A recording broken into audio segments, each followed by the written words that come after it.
Good evening friends SK ஷார்ட்ஸ்லேருந்து உங்கள் சரவணன்.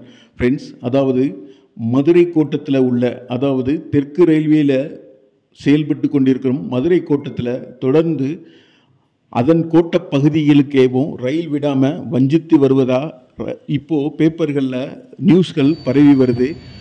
குறிப்பாக அந்த விஷயம் உண்மை என்று பார்த்தா உண்மைதான். பொதுவாக பார்த்தீங்கன்னா இந்த பிரான்ச் லைன்ஸ் என்று சொல்லக்கூடிய மதுரை போடிநாயக்கனூர் மற்றும் திருச்செந்தூர் தூத்துக்குடி மற்றும் திருச்செந்தூர் தென்காசி, அதேபோல் அம்பை பகுதிகள் வழியாக, அதாவது ஸ்ரீவில்லிபுத்தூர் வழியாக செல்லக்கூடிய அம்பாசமுத்திரம் லைனில் தொடர்ந்து இந்த பகுதிகளுக்கு புது ரயில்கள் கிடைப்பதில் தாமதம் ஏற்படுத்தி கொண்டே இருக்குது. அதாவது தெற்கு ரயில்வே மதுரை கோட்டத்தில் இருக்கிற அதிகாரிகள் தொடர்ந்து இந்த பகுதிகளை ஒரு பாராமுகமாகவும் வஞ்சனையோட எந்த ஒரு ரயில் தராமலும் புறக்கணிச்சுக்கிட்டே வர்றாங்க. அதனால் இந்த பகுதி மக்கள்கள் கொதிப்படைஞ்சிருக்காங்க.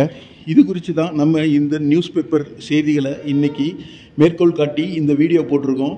இது எந்த அளவுக்கு உண்மைன்னு பார்ப்போம்.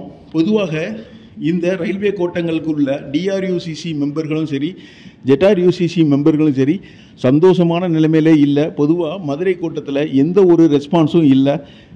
இது பற்றி நம்ம ஏற்கனவே ஒரு வீடியோ போட்டிருந்தோம். அதாவது பார்த்திங்கன்னா தேனி மாவட்ட எம்பி திரு ரவீந்திரநாத் அவர்கள் கேட்ட கேள்வியில் மொத்தம் 19 கேள்விகளில் 11 கேள்விகளுக்கு நாட் ஃபீஸிபிள் என்ற பதிலை மதுரை கோட்டம் வெளியிட்டிருக்கு. அதாவது பார்த்திங்கன்னா நாட் ஃபீஸிபிள் என்று சொன்னால் என்ன அர்த்தம் கேட்டிங்கன்னா நடைமுறை செய்ய முடியாத ஒன்று என்று அர்த்தம். அந்த வார்த்தையை சொல்கிறதுக்கு ஒரு ஐஆர்ஏஎஸ் தேவையா அப்படின்னு சொல்லி பொதுமக்கள் கேட்குறாங்க. உண்மை அதுதான். ஒரு ஐஆர்ஏஎஸ் என்பவர் ஒரு ஐஏஎஸ் பவர் உள்ள ஒரு அதிகாரி. அதாவது பிரிட்டிஷ் காலத்திலேயே பல திட்டங்களை தெற்கு ரயில்வே, அதாவது அந்த காலத்தில் சவுத் இந்தியன் ரயில்வே என்று சொல்லக்கூடிய பிரிட்டிஷ் பீரியடில் செய்யக்கூடிய இருந்த அந்த ஒரு ரயில்வே நிர்வாகமானது ஏகப்பட்ட காரியங்கள் செஞ்சுருந்தாங்க. குறிப்பாக பார்த்திங்கன்னா மூணாறில் இருந்து, அதாவது டாப் ஸ்டேஷன்னு சொல்லக்கூடிய ஒரு இடம் வரைக்கும் ரயில்வே பாதை இருந்தது. உங்களுக்கு எத்தனை பேருக்கு தெரியும்? அதாவது இது நடைமுறை செய்யப்பட்டது 1908. அந்த காலகட்டத்திலேயே இந்த ரயில் பாதைகளை செயல்படுத்தி வந்தாங்க. ஆனால் இன்றைக்கி 2024 எந்த ஒரு ரயில் பாதைக்கும் நாட் ஃபீஸிபிள்ங்கிற பதில் தான் வருது. குறிப்பாக பார்த்திங்கன்னா ஒரு 10 கிலோமீட்டர் ரயில் பாதைக்கு கூட இன்றைக்கி அதை ஃபீஸிபிள் ஆக்கக்கூடிய ஒரு அதிகாரிகள் மதுரை கோட்டத்தில் இல்லைன்னு தான் சொல்லலாம். காரணம் என்ன கேட்டால் பூராமே வட இந்திய அதிகாரிகள் ஆதிக்கம் செலுத்துகிற இடமாக இருக்குது நம்ம மதுரை கோட்டம். எப்படின்னு பார்த்தீங்கன்னா மதுரை கோட்டத்தில் இருக்கிறவங்க வேலை செய்கிறதே இல்லை.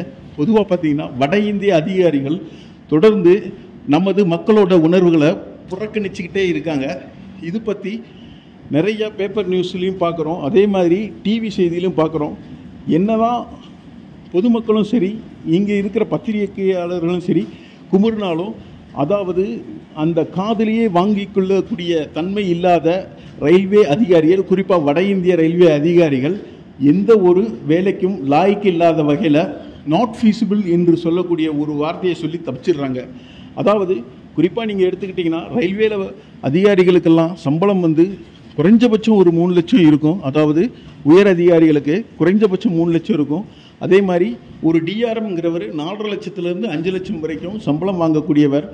இவர்கள்லாம் சேர்ந்து, அதாவது ஒவ்வொரு ஆண்டுக்கு ஒரு முறை கூடக்கூடிய எம்பிகள் கூட்டத்தில் நாட் ஃபீஸிபிள்ங்கிற வார்த்தையை யூஸ் பண்ணுறது ரொம்ப மனசு கஷ்டம் மட்டும் இல்லை, அதே மாதிரி பொதுமக்களை புறக்கணிக்கிறது தொடர்கதை ஆகிப்போச்சு. குறிப்பாக பார்த்தீங்கன்னா திருநெல்வேலியில் இருந்து திருச்செந்தூர்களுக்கு குறைந்த ரயில்கள் தான் இயக்கப்படுது.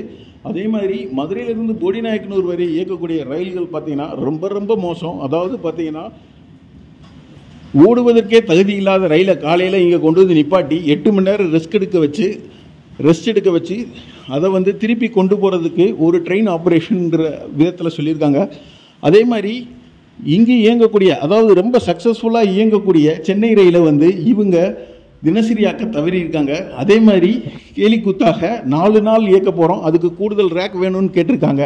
ஒரு கூடுதல் ரேக் இருந்தால் ஏன் 4 நாள் என்ன 7 நாள் இயக்க வேண்டியது ஆனால் பண்ண மாட்டாங்க. காரணம் என்னன்னு கேட்டிங்கன்னா பூரா அரசியலுக்கு மீறி இந்த அதிகாரிகள் வேலை செய்யாமல் இருக்கிறாங்க ஃப்ரெண்ட்ஸ். அதுதான் ரொம்ப மனவேதனையை தருது. பொதுமக்களும் இப்போ இந்த எலெக்ஷன் நேரத்தில் கோரிக்கைகளை வச்சுருக்காங்க. குறிப்பாக தேனி மாவட்டத்தில் இருக்கிற கோரிக்கைகளை நிறைவேற்றி தர்ற ஒரு வேட்பாளருக்கு தான் இந்த முறை எம்பி பதவி தரப்படும்னு பொதுமக்கள் ஒரு சபதமே எடுத்திருக்காங்க. குறிப்பாக பார்த்தீங்கன்னா ரயில்வே தேவைகள் ரொம்ப பின்தங்கிய தேனி மாவட்டத்திற்கு எந்த ஒரு வேட்பாளர் சக்ஸஸ்ஃபுல்லாக தன்னுடைய பணியை சிறப்பாக செஞ்சு தராரோ அவருக்கு தான் வேட்பாளருக்கு இந்த வட்டம் எம்பி பதவிக்கு தரப்படும் என்று தேனி மாவட்ட மக்கள் ஒரு குறிக்கோளாகவே இருக்காங்க.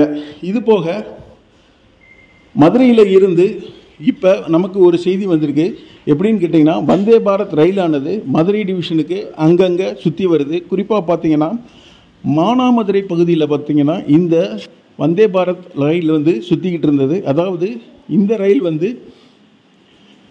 எக்கனாமிக்கல் கிளாஸ் இருந்தாலுமே சரி நல்ல ஃபீச்சர்ஸோட சிறப்பாக செயல்படக்கூடிய ரயில். ஆனால் இந்த ரயில் எங்கேருந்து எங்கே இயக்கப்படுதுன்னு பேசப்படலை. குறிப்பாக பார்த்தீங்கன்னா நிறையா பேர் சொல்கிறாங்க மதுரையிலிருந்து பெங்களூர் வரைக்கும் இந்த வந்தே பாரத் ரயில் இயக்கக்கூடும் அப்படின்னு சொல்கிறாங்க.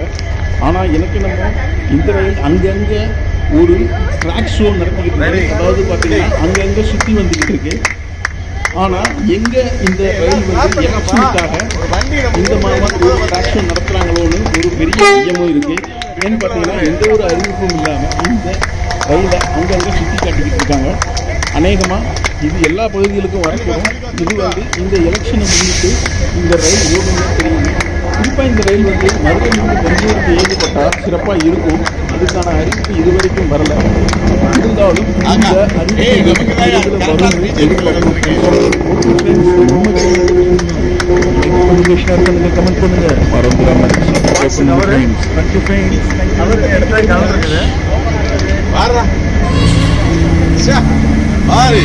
எப்படி எல்லாமா நீங்க